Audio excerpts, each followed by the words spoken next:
So we have 1, 2, and 3 for the first row. 1, 2, 3, 4 for the second row. We have a total of 7 parts. Now 1, 2, 3, 4, and 5 for the third row. So we have the little one at the back, and then we have 4, making a total of 17.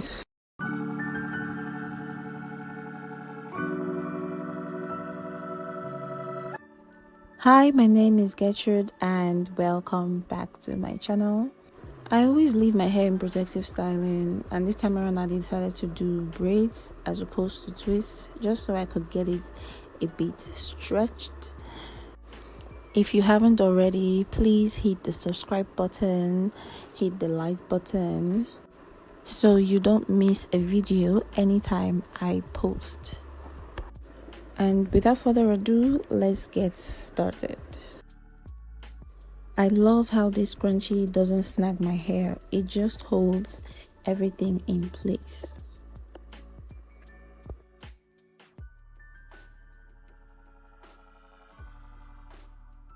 We start by parting from ear to ear.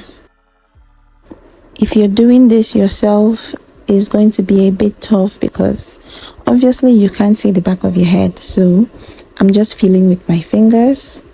And this is how I check to see if my parts are straight. Yes, I use a mirror and then watch the reflection from the mirror in front of me. So let's keep moving.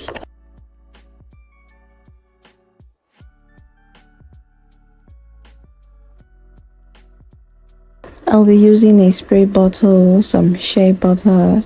This is very lightweight, by the way. Some leave-in, olive oil, shine and jam just to define my parts, a tail comb and a wide tooth comb, some rubber bands, and more of my scrunchies. Stay tuned, guys. It's one of my creations.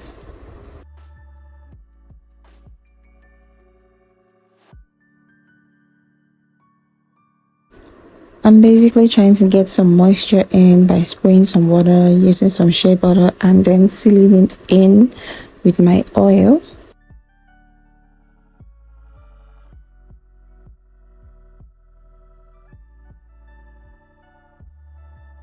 Now the shine and jam is just to help define the parts so that it's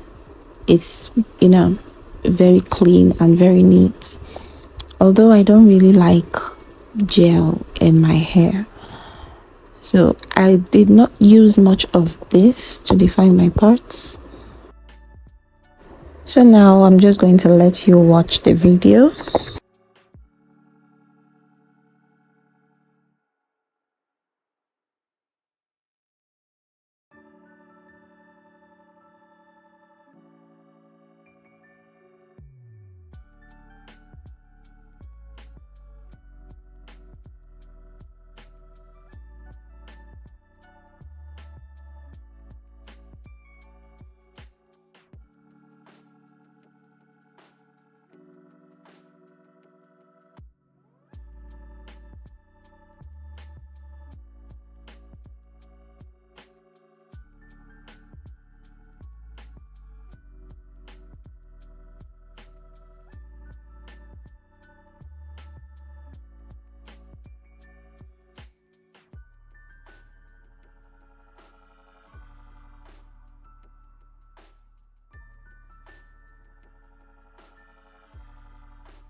Now for the back row, I want to make 3 parts.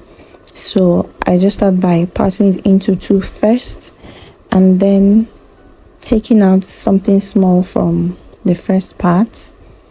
We're going to do the same, take out something small from the other part, so that we have a somewhat 3 equal parts.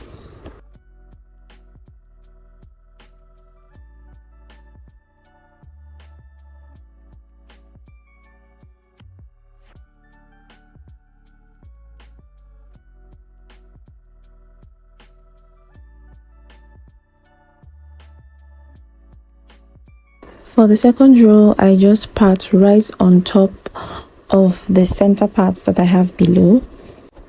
You don't want everything in a straight line. Then I have 2 parts. I'm now going to put those into 4 parts. So the first part will be divided into 2, and then the other part will be divided into 2. It's that simple.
Now this looks somewhat rectangular as opposed to the box effect I was going for. So I'm just going to reduce it a bit and add it to the other part. Simple.